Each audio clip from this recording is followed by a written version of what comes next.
കർത്താവിൻ്റെ സംരക്ഷണം.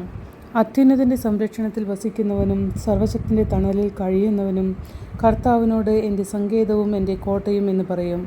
അവിടുന്ന് നിന്നെ വേടൻ്റെ കെണിയിൽ നിന്നും മാരകമായ മഹാമാരിയിൽ നിന്നും രക്ഷിക്കും. തൻ്റെ തൂവലുകൾ കൊണ്ട് അവിടുന്ന് നിന്നെ മറച്ചുകളയും. അവിടുത്തെ ചിറകുകളുടെ കീഴിൽ നിനക്ക് അഭയം ലഭിക്കും. അവിടുത്തെ വിശ്വസ്തത നിനക്ക് കവചവും പരിചയമായിരിക്കും. രാത്രിയിലെ ഭീകരതയെയും പകൽ പറക്കുന്ന അസ്ത്രത്തെയും നീ ഭയപ്പെടേണ്ട. ഇരുട്ടിൽ സഞ്ചരിക്കുന്ന മഹാമാരിയെയും നട്ടുച്ചയ്ക്ക് വരുന്ന വിനാശത്തെയും നീ പേടിക്കേണ്ട. നിന്റെ പാർശ്വങ്ങളിൽ 1000 മരിച്ചു വീണേക്കാം, നിന്റെ വലതുവശത്ത് 10,000, എങ്കിലും നിനക്ക് ഒരനർത്ഥവും സംഭവിക്കുകയില്ല. ദുഷ്ടന്റെ പ്രതിഫലം നിന്റെ കണ്ണുകൾ കൊണ്ട് തന്നെ നീ കാണും. നീ കർത്താവിൽ ആശ്രയിച്ചു, അത്യുന്നതനിൽ നിവാസമുറപ്പിച്ചു. നിനക്കൊരു തിന്മയും ഭവിക്കുകയില്ല, ഒരനർത്ഥവും നിന്റെ കൂടാരത്തെ സമീപിക്കുകയില്ല. നിന്റെ വഴികളിൽ നിന്നെ കാത്തുപാലിക്കാൻ അവിടുന്ന് തൻ്റെ ദൂതന്മാരോട് കൽപ്പിക്കും. നിന്റെ പാദം കല്ലിൽ തട്ടാതിരിക്കാൻ അവർ നിന്നെ കൈകളിൽ വഹിച്ചുകൊള്ളും.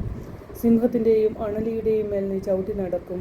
യുവസിംഹത്തെയും സർപ്പത്തെയും നീ ചവിട്ടി മെതിക്കും. അവൻ സ്നേഹത്തിൽ എന്നോട് ഒട്ടി നിൽക്കുന്നതിനാൽ ഞാൻ അവനെ രക്ഷിക്കും. അവൻ എൻ്റെ നാമം അറിയുന്നതുകൊണ്ട് ഞാൻ അവനെ സംരക്ഷിക്കും. അവൻ എന്നെ വിളിച്ചപേക്ഷിക്കുമ്പോൾ ഞാൻ ഉത്തരമരുളും.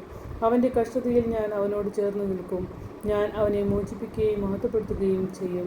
ദീർഘായുസ്സ് നൽകി ഞാൻ അവനെ സംതൃപ്തനാക്കും. എൻ്റെ രക്ഷ ഞാൻ അവന് കാണിച്ചു കൊടുക്കും. സങ്കീർത്തനം 91.